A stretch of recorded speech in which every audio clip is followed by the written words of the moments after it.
Hello, and welcome back to Minotaur Hotel. So we're starting Themba? Themba. Okay. A string of vapor rose from the coffee mug, framed by glinting sunlight, slashing its way from the window to the countertop.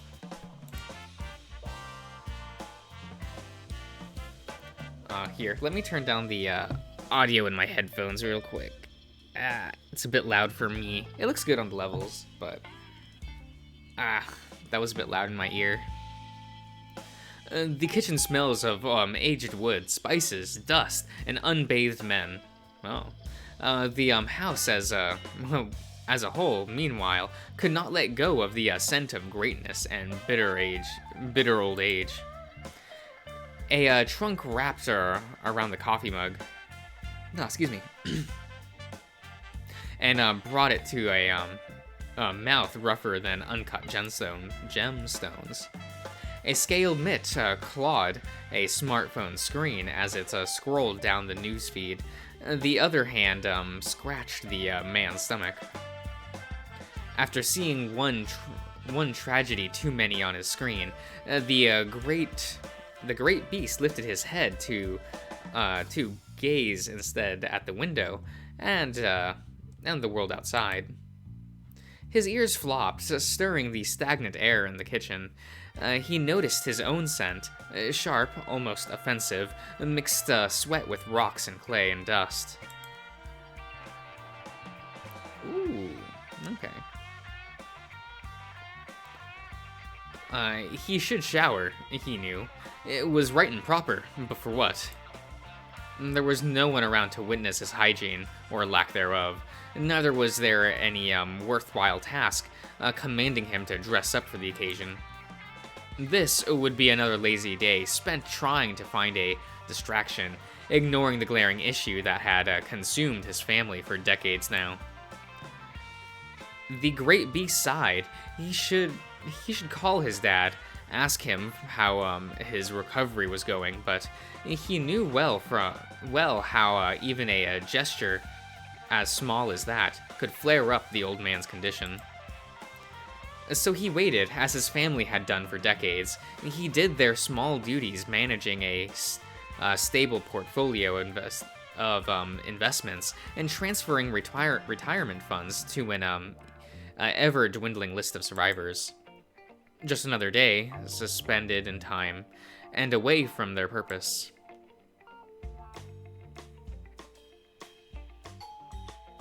A somber croak escapes from his chest. And that was when the doorbell rang. He marches to the door, his trunk swaying left and right with every step. Through the peephole, he saw a little man, a face painted with a crooked smile.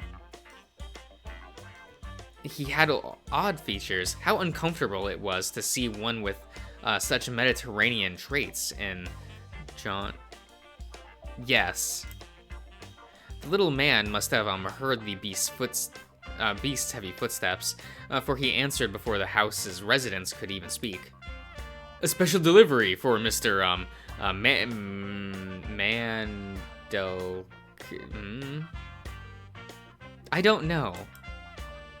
Themba's diamond ring shone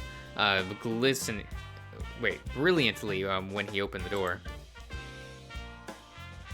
Mister is away. He won't be here for a few months more. I am his son, so you may hand it to me. But the stranger did not budge, not an inch, not even a fraction of it, as if he was a statue bolted to the ground. If he's not here, then please inform me of his whereabouts. I must deliver this into his hands. I was informed it's a very urgent business matter. Yet another reason to give it to me, then. My father is retired. It's been a few years since I've taken over for him. The little man looked at Themba's ring. His eyes were drawn to the diamond on it. So you are his heir. I suppose it makes sense. Here, I was told it's a most urgent matter. The little man turned around and walked away. In the time it took for Themba to scan the envelope's surface, he was already 24 meters from the door. Wait, there's no return address on the envelope. Who sent it? But the little man never looked back. It was a day like any other. A chilly breeze out of the doorstep refreshed him from the mugginess of the kitchen. From the corner of his vision, Themba caught a glimpse of a cat pouncing on a distracted bird. Still standing in the open doorway, wearing only a pair of too small shorts and a pit-stained shirt, covered in the scent of sweaty nights of sleep, he opened the envelope. The cat bit down the bird's neck. It stopped struggling. Themba saw the 10 words, just 10, on his trunk went numb. Return to the hotel. Master Asterion requires your service. Hummingbirds pecked at the back of his skull, making each and every fine strand on his hair stand on end. There he stood, scratching behind his ears until flushed. The cat, meanwhile, ran off with its limp prey. Back inside, Themba sat on the couch. Without a second thought, he typed in his father's phone number. The screen displayed a picture of his dad 3 decades ago, back when he was leaner, well, still wearing his favorite suit, just as it threatened to become too small. Even back then, his eyes had already grown dull, deathly bored and bitter. His shoulders slouched forward, hinting at the fused bone faded to evolve into a gruesomely hunched back. And right out on his desk was the liquor, the cigarettes, and painkillers. 10 minutes, and he still never pressed the call button. Themba could do it. For decades he had been preparing himself for this day. He got up. Then a shower, 20 minutes long, most of it spent just standing under the stream. Having his back pelted like that was almost comforting. The elephant could hope it would wash away all the decades-long stagnation from himself. Ooh, okay. Life, he knew, was often unforgivable, and he, Themba Colas, could not shake the thought that after so long he would be so inadequate as death feels wrong. Okay. It would be a disgrace. All those decisions would no doubt be scrutinized and deemed heretical. Gross misuse of resources and rampant mismanagement, if not outright mutiny. But he had to do it. Themba's life had been too good so far. It was only right he raised to the occasion and repay his old debt. He went on with his preparation. A bitter coffee, halfway burnt, overfilled briefcase, almost bursting, scratched car keys and fidgeting hands. Well, he cleans up good. Clothes, some of his finest, but not the best. For being overdressed, most of the would be most unbecoming. I turned on the security system, locked all the rooms, then the front and back doors. Out of the way, afraid at first, yet indifferent when the security changed into a desert. When the scenery changed into a desert. Wow, so everyone can get to this place except for P. Up and down slopes, trunk twisted into knots that came undone when the majestic hotel rose from the horizon. Guests.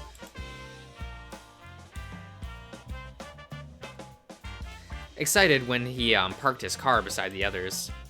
So many.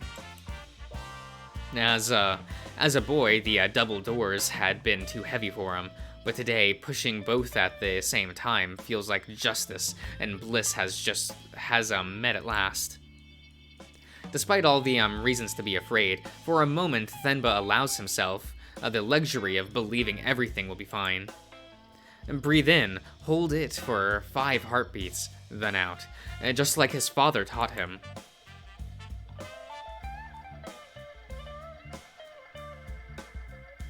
Ah, Mythical! Greetings, sir. It's good to have you in our establishment. Thenba's gaze wanders. How small the place feels now, almost like a dollhouse, compared to his memories.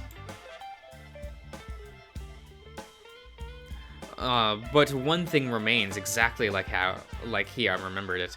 When he lays a hand on the wooden door, he can feel the labyrinth's pattern in the grains.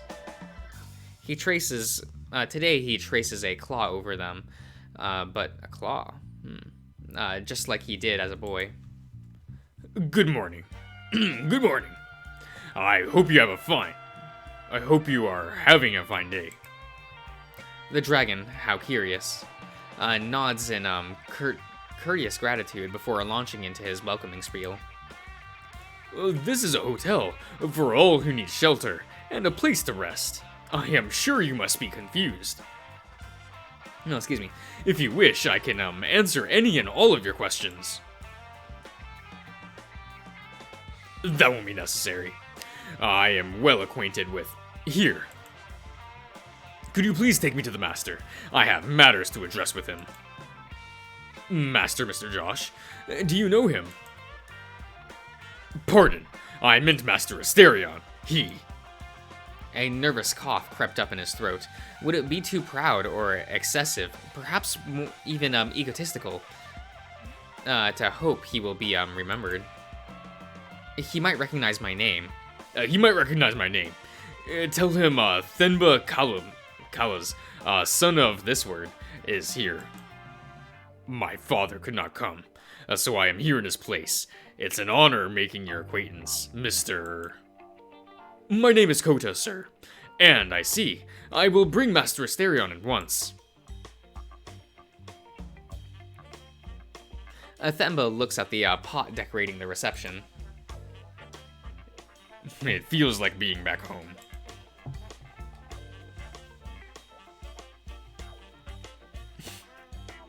The Minotaur arrives with a man in tow. Their eyes lock.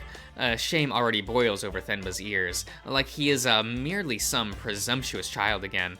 He pulls his ears down to the Minotaur's hooves. Okay. In the fraction of a second during which he gazes at the Minotaur's face, he sees uncertainty turns into surprise, and then into open-hearted excitement. Thenba bends a knee, lowers his gaze, and waits for the cadence of the true master's sweet-sounding hooves. In the second that followed, he feels naked, unforgivably so. He closes his fists and grits his teeth, as if it could distract from the wait, mind gone, thought. Okay, the cringing taking over his chest. The Prince of Crete wastes no time and lays a hand on the boy's head. Can you believe it? When he was last here, he was no taller than my waist. You have grown so much. Do you remember when you used to run down the hallways, bumping into everyone in your way? How could I forget? Those were the happiest years of my life, sir. The sentiment is dearly appreciated. And now rise, please. I want to see your face. How has your family fared, Thenba? It has been a long time. Sir, despite your absence, we have upheld the mission. We never forgot your ideals, and so we...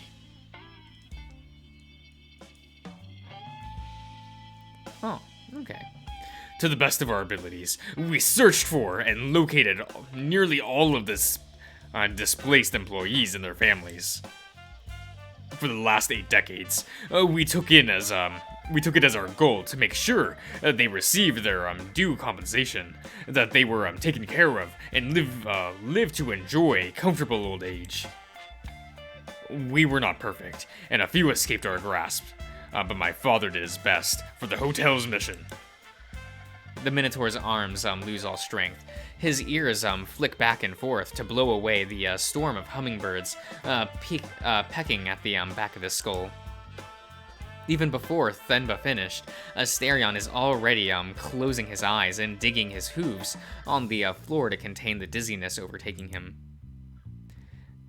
Even if his knees buckle, he does not faint nor lose balance, and despite a throat-ravishing groan, the Minotaur feels not a lick of discomfort.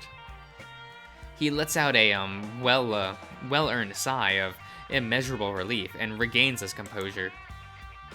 As their eyes meet, Thenba's gaze drops downwards once more. And how about your father? How is he doing? He's alive and well, just indisposed, recovering from a health issue. His condition is stable but delicate. I thought it prudent to come as soon as I heard the news. I shall inform him of your return as soon as his health allows. Please do not fear, there is no doubt he will make a full recovery in due time. I see. As sad it may be to hear that news, this will provide us with time to prepare a proper welcome for him. Yes, sir. And how did you find your way here? Did the gods send you on a premonition? I received a letter today, not more than 2 hours ago. It read, "Return to the hotel. Master Asterion requires your service."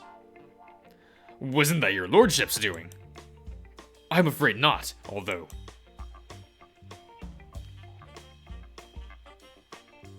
Let me figure out the details later. Come, I want to hear all your stories. Everything you can say. But first... Asterion looks at you. Mr. Josh, this is Thenba. This is the son of our previous accountant. Their lineage is nothing if not traditional.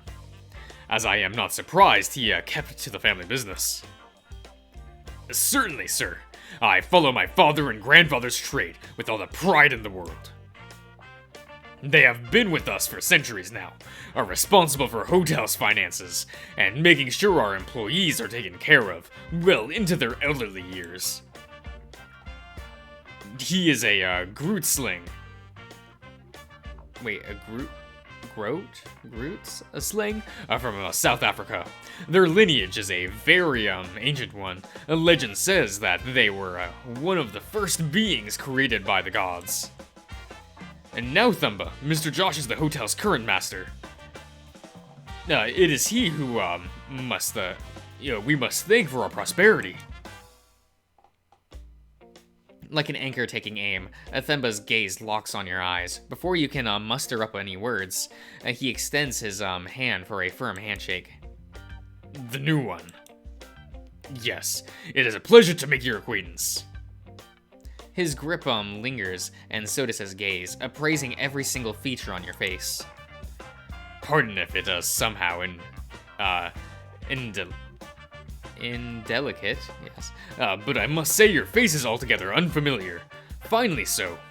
I should add, but I must make sure. Would you happen to have any familiar relation to a certain Clement? You respond in kind to Thenba's increasingly firm handshake. Thankfully, no. He and I are entirely unrelated, although my time here has made me far too familiar with what he did. That's a relief. He lets go of you and steps back. His grip comes undone tenderly. Now, every knuckle uncurls like a snake giving up on its prey. His gaze, softer, returns to Asterion. We have a great deal of business to discuss. Is there a private room we could use? You and Asterion led Themba to the office in your shared quarters, but some rituals must be followed. No meetings can end, well, if there's no fresh coffee to kick it off. While the Grootsling prepared his papers in the office, you and Asterion chat in the kitchen. I was there during his birth. He even started calling me uncle as soon as he learned to speak. He was so adorable as a child. Now he's just like his father, calling me master and sir. Oh, how does that feel? Part of me finds it familiar. That is how his family has always addressed me. But it is so... I believe I hit it well enough, but I cringe a bit when he says it. The memory of the boy he used to be is so strong. Seeing him like that just does not feel right. You're tasting some of your own medicine, master, sir. Now that you're taking a vassal, you understand why I ask you to call me by my name. Should I also prostrate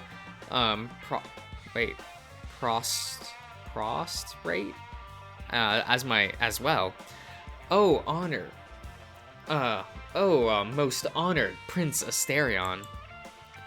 The cringe is momentary, is monumental inside the bull's heart. Please, no. You win. I'll call you Mr. Josh. Just stop. Nope, you must face the consequences of your words and he will be ashamed of his words and deeds. Oversized overseer. You pick the finest teacup and the most undersized spoons, placing them on a tray covered in flourishes and engravings, and take them to the office.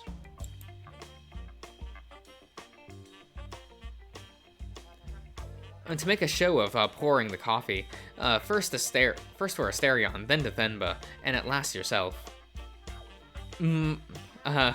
Milord, haven't thou a craving for milk, or perhaps a dash of cream, a whiter brown sugar? Does a paper-thin wafer please thine kingly palate? It's fine. There's no need. Asterion is about to sit down in front of the desk when you intercept him. My lord, no. That is a common chair. Please, the seat that befits thee is this one, on the other side. Pardon. I'm afraid I do not follow what's happening. Is there something I should be aware of? I'm just having some fun with Asterion. He's always calling me master and lord, despite all the times I told him to use my name. So when you did the same to him, well, I'm only human. I couldn't let the chance slip. I see. How peculiar. And most unorthodox. I distinctly remember Master Asterion being quite strict with how he addressed his superiors. Well, the situation's different now. I'm also making it a point that he's my partner and the hotel's co-owner. Thimba ruminates, searching for words he cannot say. Now, if our triumphal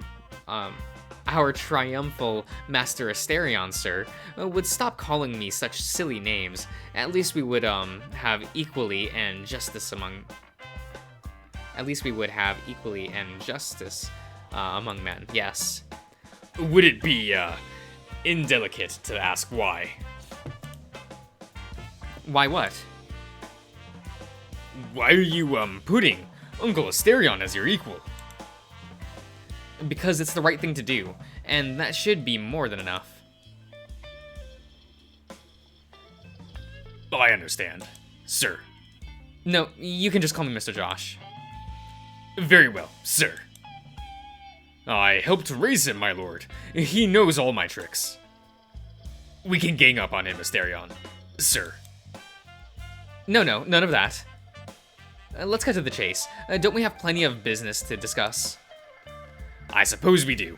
Has Uncle Asterion explained how the hotel's accounting has traditionally worked? Oh, no.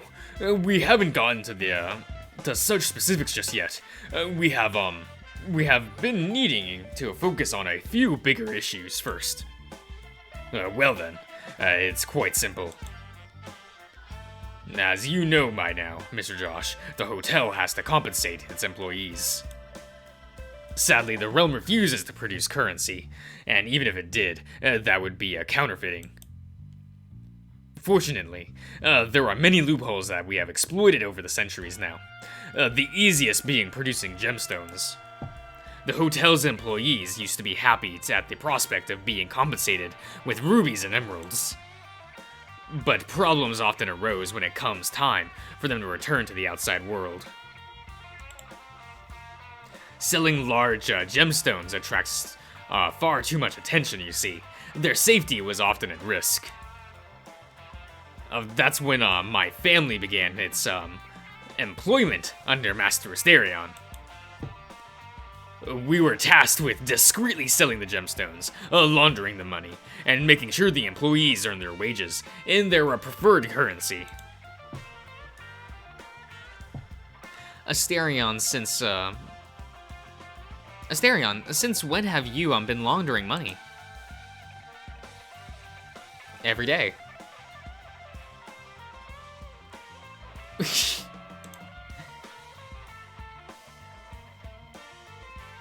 Perhaps I should leave the topic of taxation for another day. It would not be conductive to a good first impression. On a lighter subject, we were also responsible for the hotel's retirement pension. Suffice to say, as per Master Asterion's commands, we strive to provide an exceptional standard of living for all of the hotel's former and current employees.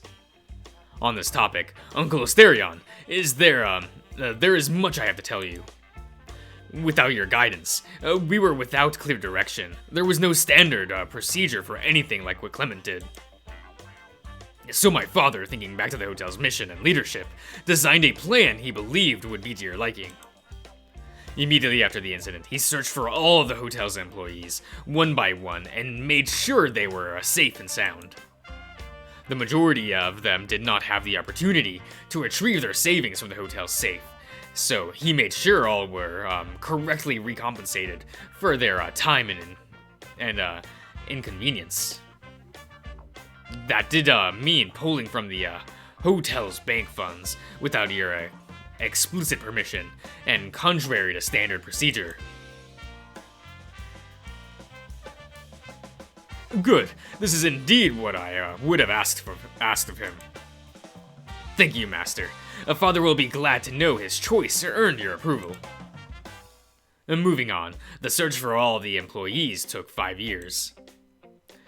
Father also created a funding plan to help them settle down, and began preparations for an enhanced retirement program. Save for a handful of early deaths, all the employees we located lived to enjoy a comfortable old age. Sadly, considering the expected lifespan of humans, all but a handful have passed away. Those who remain have, as one might expect, restricted mobility. You mentioned a few employees escaped your grasp. What is the situation? 5 of those. 3 returned to their homes and then proceeded to unknown destinations. We could not track them down afterwards. 1 never returned home, and in his situation is entirely unknown. It is possible the 4 escaped the hotel with some of their savings and chose to leave no trace behind. The last one proved particularly troublesome. Perhaps you remember him. He was known as P. Yes, our security guard. Ever watchful, unwavering. He had refused to provide accurate information about his origins, and his passport, although legitimate, was blank. In truth, the town he supposedly originated from does not exist, and the name he gave, unsurprisingly, led nowhere. That is unsurprising indeed. He did tell me his circumstance used to be very unpleasant. Yes, mind you, he was not the only employee to provide incorrect information, but no other left a few leads as him. Returning to P, we tried tracking him from the other way around. He was a mythical, a self-described peacock, so we tried to find others of his species we could consult. We heard gossip of others like him, but nothing conclusive. My father was able to grease some palms and gain access to the Brazilian directory of mythicals, but that provided no leads. In fact, as far as official records go, his species is altogether non-existent. These facts seem to be officially recorded peacocks in Brazil, even to this day. Oh, no official. Our hypothesis is that, for some reason, his kind is purposefully uncatalogued or miscatalogued. On top of that, P may have kept himself out of the government registries, which was not abnormal for Brazilian mythicals during the mid-20th century. It is within the realm of possibilities that he may have had a terribly short lifespan. I see. The Minotaur looked away from the to the window and the valley beyond. Despite how fine the fur at the end of his neck is, it is easy to see it standing up. If he had a family, I suppose it's too late now. Probably. Asterion taps his hooves on the floor. His hands laying on the desk contracts into his claws. But often when you reach out to lay yours over it. Asterion looks at you, you at him, and Themba sees it all. I shouldn't be surprised. I considered this hypothesis. It's merely a matter of numbers, is it not? Even if most of the old employees did well after that happened, surely at least a handful would not. I would be grateful and happy that such a fate was the exception, and not the rule. Only five whose fates remain unknown out of more than 50. Not a bad haul, sir.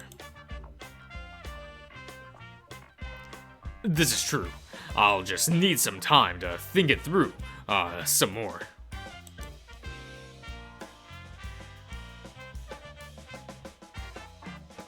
I have taken enough of your time already, but there is one more matter I must touch on, the specifics of my employment.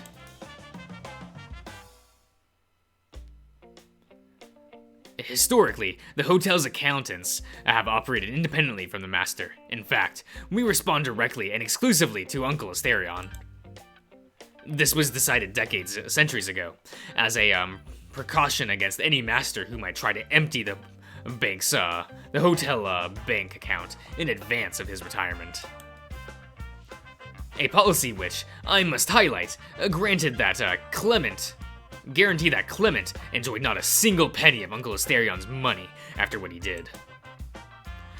I hope you have no objection to this arrangement. I can see very well why you'd have such a policy in place, but does that mean you won't respond to my commands? There's no reason to worry about that. I will gladly follow your orders, as long as they are compatible with the hotel's mission and Uncle Asterion's well-being. On that matter, Themba, you have no reason to worry. In all honesty, there has never been a master who has treated me as well as Mr. Josh does.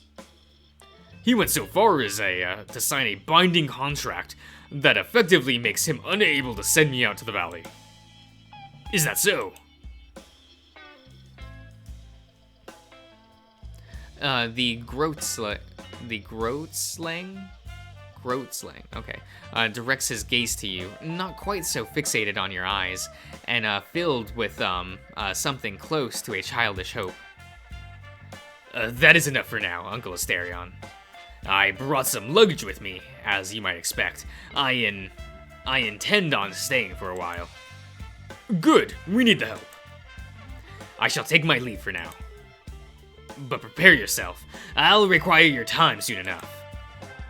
The massive Groatslang gets up. We have much catching up to do, Uncle Starry.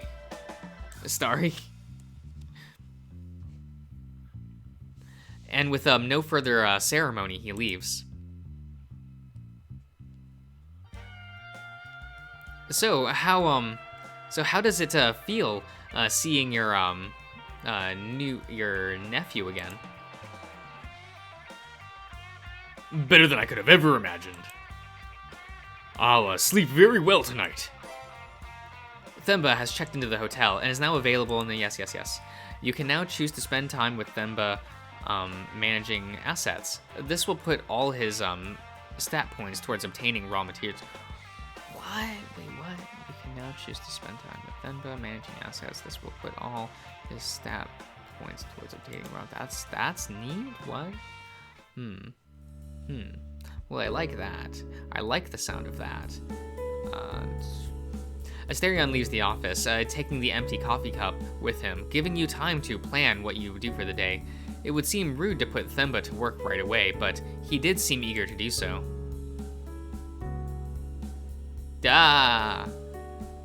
Okay.